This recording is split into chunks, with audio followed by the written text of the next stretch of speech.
story the other day of a man who since middle school has worn sunglasses every day of the year, every year.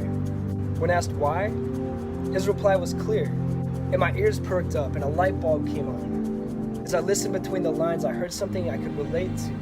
I realigned my attention to focus in. This is something that we could all relate to.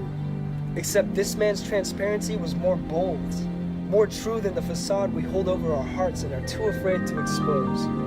So his heart stitched to his sleeve, he proceeded to explain that the very reason he wears sunglasses everywhere he goes is a defense mechanism, in an attempt to take away the reality and fantastically paint a fantasy of a man whose days aren't consistent of cruelty. The crazy thing is, his plan worked.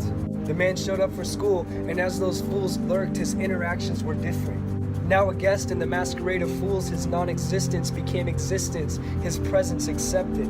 All because of a pair of new fancy specs, he was made a spectacle, but this time it was because he looked cool. A day before harassed and rejected, the next accepted, and at lunch, over here I saved you one place, man, respected. All because of a mask. He was bullied at school for who he was. He was bullied because his life was real.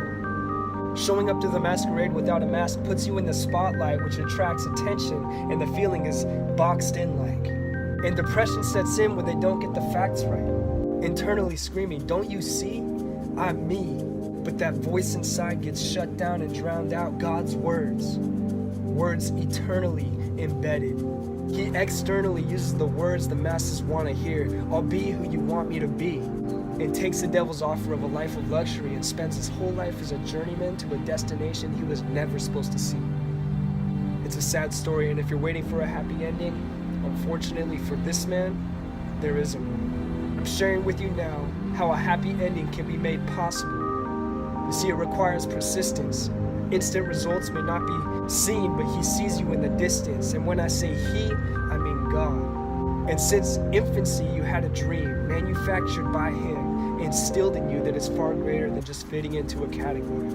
So take off the mask, you're fearfully and wonderfully made. God's words. Fear not, share in his glory. And at the end of that story lies an ending of pure joy. Because following Jesus to the end sends you to the Father, to the party where no one's wearing masks, and life forever lasts. Acceptance in the eyes of man on this earth means nothing to the far greater plan God has for you. Live.